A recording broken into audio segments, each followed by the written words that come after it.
Terima kasih Anda masih bersama Insight Politics with Diana Valencia. Kita masuk di sesi terakhir. Ini kita akan berikan kesempatan untuk teman-teman mahasiswa dari Universitas Jayabaya yang sudah hadir di Studio 2 CNN Indonesia untuk bertanya kepada mungkin dari antara 4 narasumber yang sudah hadir di studio. Saya persilakan penanya pertama terlebih dahulu, silakan sebutkan nama lalu pertanyaannya. Silakan.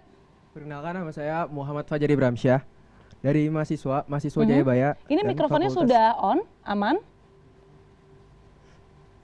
Aman, oke, silakan dilanjutkan. Fakultas Ilmu Sosial dan Ilmu Politik. Oke. Saya prodi Hubungan Internasional. Baik, jadi yang saya mau tanyakan adalah terkait judulnya. Judulnya adalah Berita TV sudah nggak ditonton, dan emang iya. Yang saya highlight adalah nggak ditonton. Nah, nggak ditonton itu yang saya tanyakan itu artinya apa? Apakah menurunnya rating TV berita konvensional itu bisa langsung disamakan dengan menurunnya minat pada informasi? Oke. Ini kamu mau nanya ke siapa? Mungkin ke siapa? Ke aku. Ke siapa? Ayo. Siapa namanya tadi? Muhammad Fajari Bramsyah. Fajar, Ya. dipanggilnya Fajar. Fajar Sad Boy bukan? Bukan. Ini Happy Boy. Happy Boy. Happy Boy. Oke, Fajar. Nanya ke siapa Fajar? Cara megang mic aja udah Secara beda. keseluruhan saja. Keseluruhan saja boleh. Ini kita tampung terlebih dahulu ya, lalu lanjut ke pertanyaan kedua mungkin, silakan. Sebelumnya terima kasih untuk Kak Diana, Kak Gian, dan Kak Tatina. Soft spoken sekali kamu bicaranya. Aduh. Makasih manggil kakak nggak tante ya. Agak takut soalnya. Tadi udah di Oke. semuanya dipanggil kakak. Terima kasih juga sama Kak Laura dan Mas Aji juga. Perkenalkan, nama aku Muhammad Haidir dari mahasiswa Universitas Jayabaya. Oke. Aku udah sama dari Fakultas Ilmu Sosial dan Ilmu Politik. Prodi aku Hubungan Internasional. Oke. Pertanyaan aku agak mendalam, cuman simpel aja. Aku ingin mendapat jawabannya dari dua abang Gen Z. Dua abang Gen Z. Gen Z banget emang. Keren bagian langsung dianggap Gen Z. Ketika semua orang bisa bersuara dan mendapat massa dari media dalam tanda kutip, apakah kebenaran itu justru lebih mudah ditemukan atau justru lebih sulit membedakan antara opini dan hoax? Ya. Terima kasih. Oke, makasih. Satu Fajar dan satu Haidir. Oke, mungkin pertanyaan Fajar ini secara garis besar mungkin bisa dijawab sama Mbak Lulu sama Mbak Tina ya. Kalau dulu kan ada tuh indikatornya soal share dan rating. Tadi kita banyak bicara soal power. Nah, sekarang media itu powernya di mana sih, Mbak? Mungkin boleh dijawab terlebih dahulu, Mbak Lulu. Iya, kalau sebenarnya media dan televisi itu masih ditonton. Ya, Dari segi pemerintahan juga melihat media masih relevan ya, Mbak ya? masih relevan. Cara nontonnya, nih ya cara nontonnya. Dulu kan kita berpikir nonton itu adalah nonton di TV dipanteng gitu. Sekarang cara nontonnya sudah ada yang kemudian live streaming, kemudian nontonnya di berbagai channel media sosial dalam bentuk clipper dan sebagainya. Masih ditonton ya caranya gitu ya. Bahkan kalau misalnya kita ke daerah-daerah masih pada nonton TV gitu ya. Kalau kita ngeliat kemarin ada data juga, saya ada kutip di sini di iPad saya. Kalau masyarakat urban kita ini yang penetrasi internetnya masih cuma sekitar 30%. Yang lainnya mungkin karena ketersediaan signal dan sebagainya, mereka masih nonton TV. Gitu, masih mengakses televisi. Kemudian saya juga banyak ya, saya sekarang jadi konsultan komunikasi, saya punya klien-klien yang mereka masih pengen masuk di TV. Saya tanya kenapa sih inginnya masuk di TV? Karena mereka melihat bahwa televisi ini tentunya punya sortir yang sangat baik untuk memilih narasumber. Seseorang yang dianggap pantas menjadi narasumber, sortirnya pasti luar biasa. Dan mereka pingin masuk ada di situ. Kalau di podcast, dia bilang siapa saja bisa. Kita pingin masuk ke jajaran televisi yang kemudian punya sebuah kelas tersendiri sebagai seorang expert di satu tempat. Jadi Gimana, televisi Mbak Tina? masih sangat relevan. Jadi kalau tadi kan pertanyaan mendasarnya menurut saya begini, apakah menurunnya pemirsa TV itu berbanding lurus dengan minat terhadap informasi? Menurut saya nggak berbanding lurus. Jadi minat terhadap informasi itu selalu tinggi.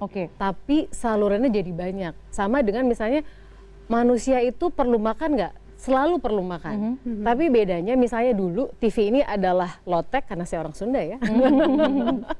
Dulu cuma adanya lotek, jadi makannya lotek. Tapi setelah ada new media tersedia gado-gado, ketoprak, bubur ayam, gorengan, sehingga orang tetap makan, tapi mengaksesnya, oh saya kurang suka lagi nih sama lotek, maunya makan gado-gado.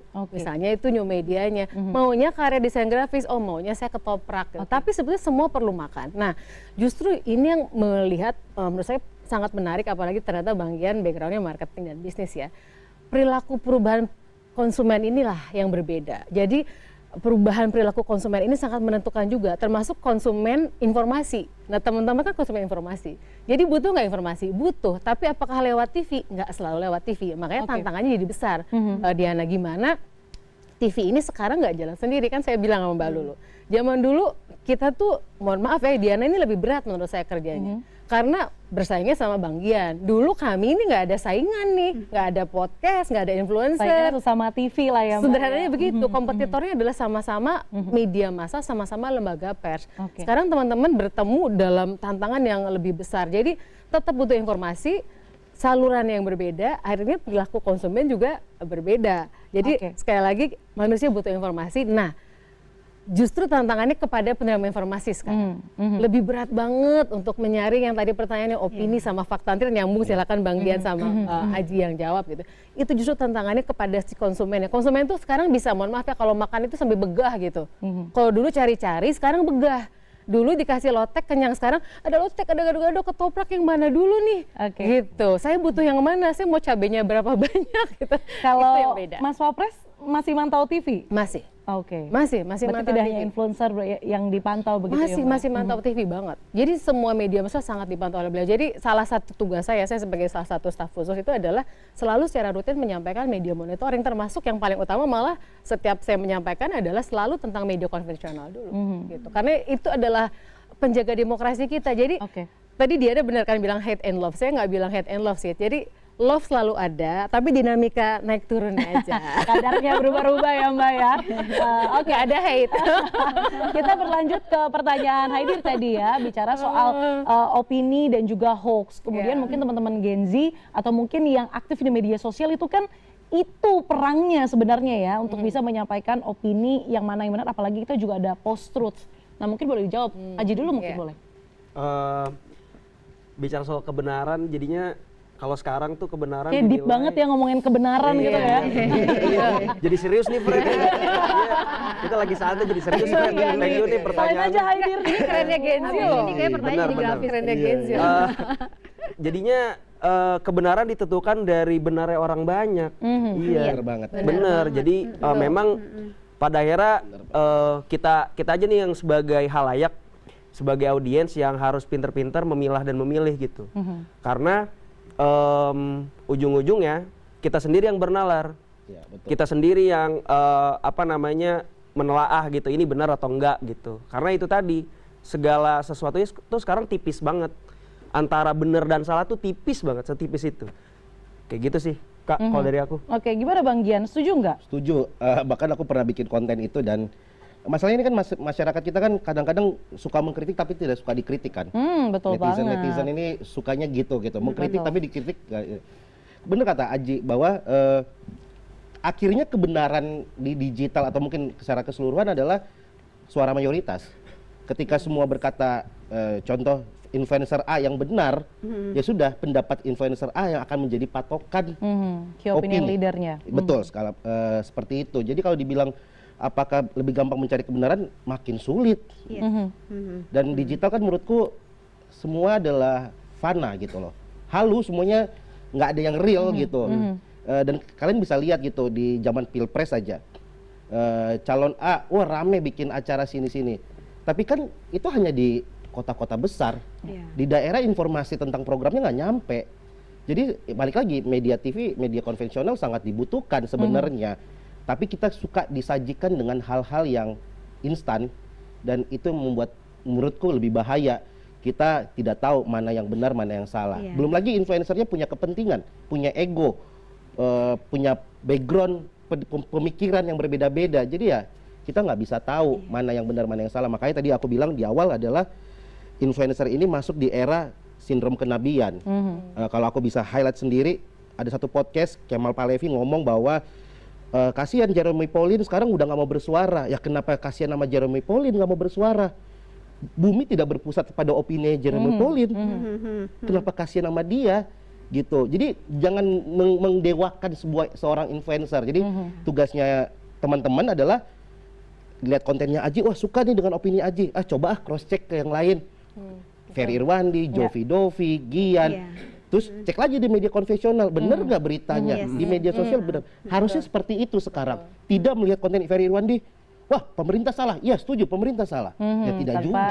Dari Gian tuh ada satu lagi ya, ini yang menarik juga, orang bukan hanya tidak tahu informasi benar apa salah. Seringkali kalau saya lagi ngajar di kampus-kampus ya, tidak tahu mana yang media, mana yang bukan.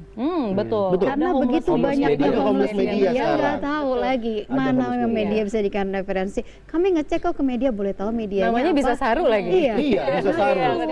Dan begitu banyaknya. Kalau saya selalu meyakini kebenaran tuh ada dua gitu, kebenaran mutlak sama kebenaran relatif. Yang mutlak tuh misalnya kalau kita makan ada bakteri Salmonella typhosa, kita kena tifus, itu mutlak tuh. Ya kan bahasa kedokteran sudah mulai keluar ya. Tapi kalau kita misalnya makan cabai kebanyakan gitu, itu bikin mules, pasti kita diare. Belum tentu sebenarnya, tapi kalau kita dengar, jangan makan cabai di situ, itu bakal jadi mules loh. Padahal itu belum tentu. Jadi ada yang relatif, ada yang mutlak. Nah, tantangan di dunia media sosial sekarang kadang-kadang kita terjebak sama yang relatif, itu betul. Jadi kita menganggap yang diyakini mayoritas itu yang benar. Itu yang sangat-sangat melelahkan bagi konsumen informasi sebenarnya. Jadi PR-nya tuh banyak banget nih buat milah. Ini benar nggak sih? Ini yang mutlak apa yang relatif kebenarannya? Jadi tantangan bagi para pembuat kontennya pun mungkin ya malah kalau dikritik lebih capek teman-teman loh. Kalau kita kan dikritik semedianya nih sebagai lembaga pers, kalau yang influencer bisa jadi ngerasa personal ke dirinya. Bener nggak Bang Gian? Aji ya kan? Betul. Ya, jadi ngerasa, oh kok jadi saya sih? Betul, nah, sementara kalau di media kita ngerasa kritik, dulu saya di trans gitu. Yang dikritik kan setransnya. Tanggung jawabnya tanggung jawab kolektif. Berjenjang, kena teguran juga kita gitu misalnya. Tapi berjenjang, pemret tanggung jawab. Kalau beliau-beliau tuh sendiri-sendiri loh, benar-benar ngadepin dari konsumennya. Nah, yang betul adalah seperti yang Bang Gian bilang, misalnya Aji bikin sesuatu, yang melihat harusnya juga, emangnya Aji selalu benar? Karena saya diajarin sama senior-senior, kalau sebagai jurnalis, di setiap yang kita yakini benar, ada potensi salah. Belum tentu salah ya? Di setiap yang kita yakini salah, ada potensi benar. Nah, makanya kita harus menggali lebih dalam, supaya kita nggak terjebak baru lihat sekali, ini pasti benar. Baru lihat sekali, ini pasti salah. Tidak ada orang yang seluruhnya angel, pasti ada salahnya. Tidak ada setan yang seluruhnya salah, pasti ada angelnya. Itu kita selalu di doktrinnya tuh kayak gitu. Jadi melihat bahkan supaya nggak lihat nabi. Iya, sosok pun sebagai aktor koruptor misalnya, kita melihatnya selalu gitu. Ini nih apa ada sistem atau apa-apa, selalu melihat seperti itu. Dan kalau di media, salah satu studi soal media diantaranya adalah mengecek soal siapa di balik media. Nah, sama harusnya influencer pun konsumennya melihat apa di balik dirinya. Karena kan kalau dalam komunikasi, the messenger is the message itself. Jadi penyampai pesan adalah pesan itu sendiri. Itu. Mungkin boleh kita berikan tepuk tangan untuk kita semua yang hadir di sini. Luar biasa, ini nggak terasa udah 1 jam kita berbincang, berdiskusi soal media ya, karena ini temanya HUT Transmedia yang ke-24. Jadi sudah 24 tahun menemani pemirsa semua di sini. Terima kasih banyak sudah membantu memeriahkan ya. Hari ini ulang tahun Transmedia, sebenarnya kemarin, tapi kita rayakannya secara bertahap. Saya mengucapkan terima kasih banyak untuk 4 narasumber saya pada malam hari ini. Ada Mbak Tina, Mbak Lulu, kemudian ada Aji, dan juga Bang Gian. Terima kasih banyak juga buat teman-teman dari Universitas Jayabaya. Kita berikan tepuk tangan lagi. Memang industri media dan juga ekosistem pendukungnya itu mungkin sekarang itu boleh berubah begitu ya. Namun yang tak boleh berubah ini adalah soal fungsi media ataupun influencer begitu ya sebagai suara rakyat. Voice of the voiceless. Oleh karena itu saya ucapkan selamat malam. Terima kasih banyak sudah menemani dari awal sampai dengan akhir. Sampai jumpa di Insight Politics with Diana Valencia berikutnya. Selamat malam.